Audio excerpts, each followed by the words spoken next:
Hello, I'm Tom Wilkinson, and welcome to the Thinking in English podcast, a podcast aimed at intermediate to advanced level English learners. To celebrate the 25th episode of Thinking in English, today I've made a slightly different episode. I decided it's time to introduce myself to all of you listeners, to let you know some of my background, and talk about why I started thinking in English. But first, we're now on Instagram. I'm producing daily content focusing on improving your vocabulary, grammar, pronunciation, so make sure you check out the Thinking in English page. Thinking in English podcast on Instagram, or the link is in the description. Instagram is also probably the best way to contact me. And all transcripts of the podcasts are now available on the Thinking in English blog. The vocabulary lists, comprehension questions, and articles are all there for you to read. The link is also in the description, so please check it out. Here is today's vocabulary list. As always, the written list is in the description of the podcast and also on our blog, thinkinginenglish.blog. Milestone. Milestone. A milestone is an important event in the development or history of something or in someone's life. For example, we've been married now for 20 years, a real milestone. Stereotypical. Stereotypical. Something is stereotypical with the qualities that people usually expect of a particular type of person or thing, although this idea might be wrong.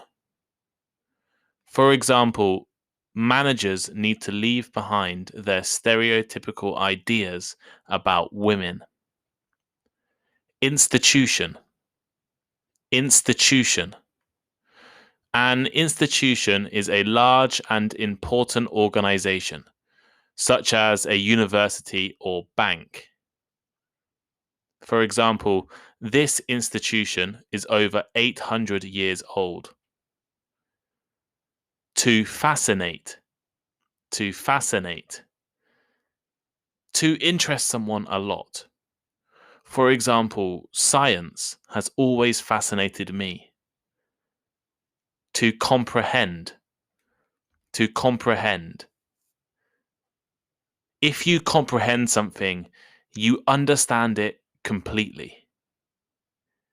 For example, he doesn't seem to comprehend the scale of the problem. Colonial. Colonial. Relating to a colony or colonization. For example, various parts of Africa have suffered under colonial rule. Dissertation. Dissertation. A dissertation is a long piece of writing on a particular subject, especially one that is done in order to receive a degree at college or university. Anne did her dissertation on Karl Marx. Immense. Immense. Extremely large in size or degree. For example, they spent an immense amount of time getting the room ready for their guests. Indigenous. Indigenous. Naturally existing in a place or country, rather than arriving from another place. For example, the indigenous people of Australia have suffered for many years. And finally, to scupper. To scupper. To scupper something is to cause something, such as a plan or an opportunity, to fail. For example, arriving late for the interview scuppered my chances of getting the job.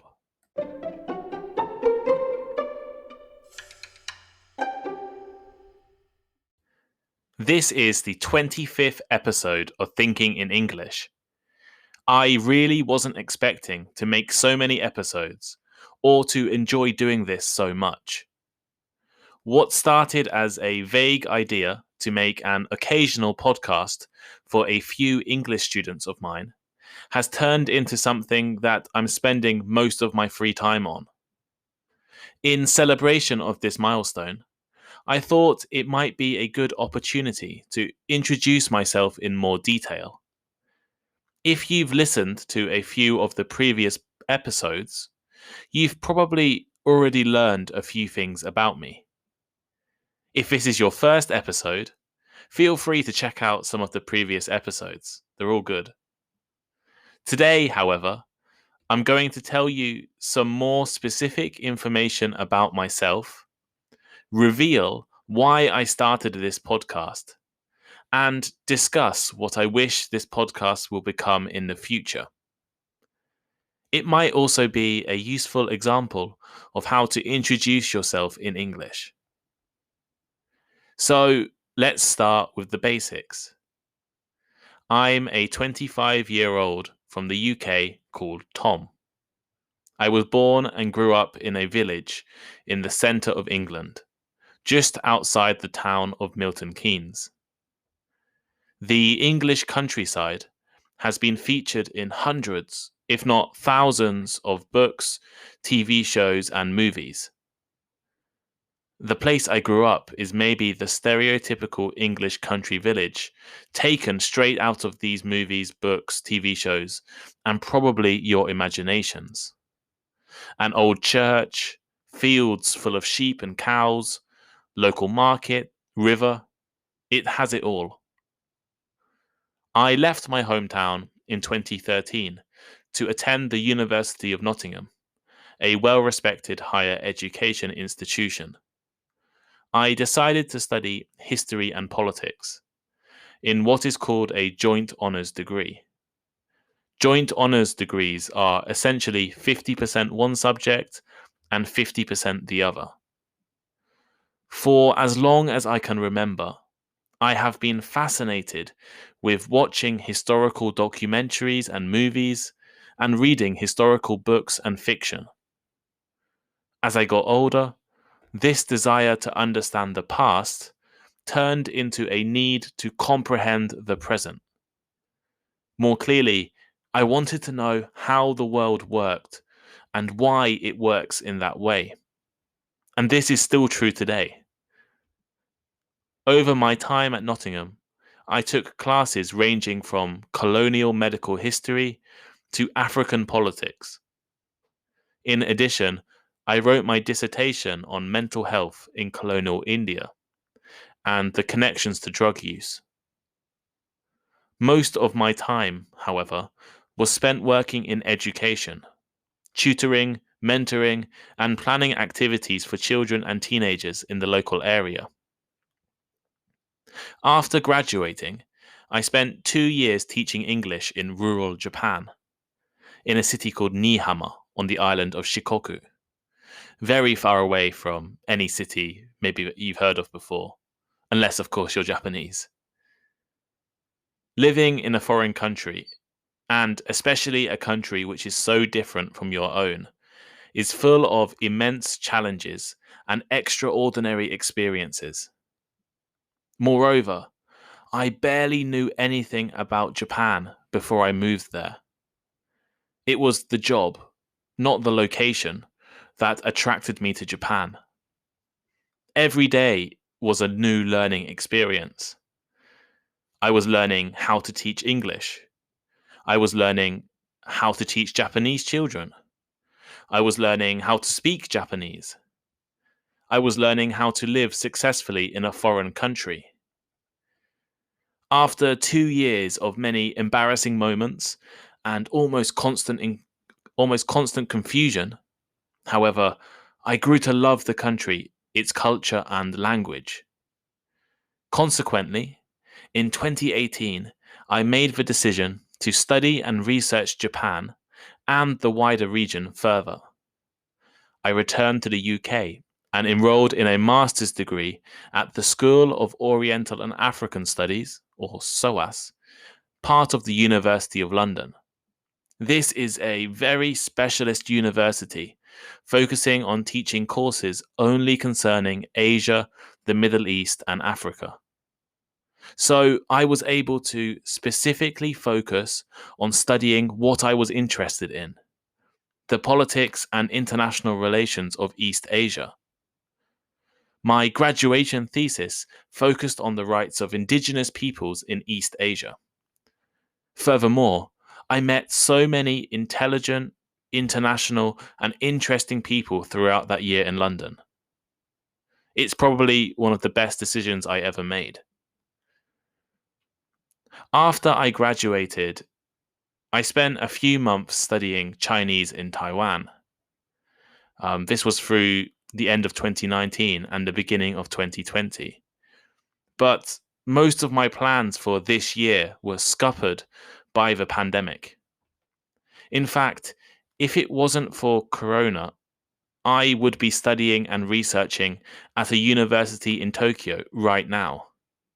Instead, I have been forced to return to my hometown and spend most of my time stuck inside, teaching English online and working part-time jobs.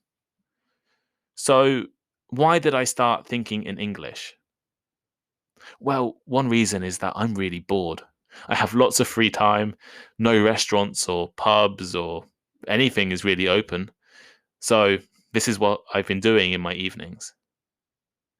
The concept behind thinking in English is to produce almost native level content on a range of topics, but to do so using a clear and well enunciated voice, as well as produce an accompanying vocabulary list and transcript. This is what I was looking for when hunting for Japanese language podcasts, and also what my students were interested in.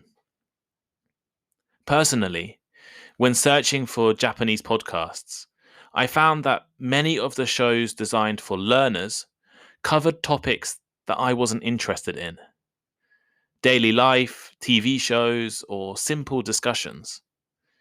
You can probably tell that I'm more interested in politics, international relations, philosophy, and conversations that involve critical thinking. On the other hand, the podcasts that covered the topics I'm interested in were too advanced or spoke too fast with tons of new vocabulary. I heard the same kind of complaints from my English students. Trying to listen to native podcasts was too difficult, but trying to listen to podcasts designed for English learners was too boring. So I decided I'd try to make a podcast for learners like me. So, what is the future of thinking in English? Well, when I started, I only planned to produce one podcast a week. And it was not a long-term plan. I was thinking maybe just for a month. Now, I'm producing 3 a week, updating a blog and Instagram page daily. Who knows what I'll be doing at 50 episodes? Hopefully, by the end of this week, the content I'm creating for Instagram will be improved slightly. Maybe some more variety, and potentially I'm going to start recording myself doing pronunciation activities. And the audio for the podcast should also be far better. I invested in a new microphone in the Black Friday Amazon sales. I also have plans to create a longer form podcast in the future as well, potentially having discussions with some of my friends and colleagues and acquaintances from around the world, some English teachers, some English learners. However, whatever happens in the future is really down to all of you. The more you listen and the more you interact with the content, liking, subscribing, rating me, sending messages on Instagram, the more I will be able to produce. And also, the more I will be able to produce content that you want.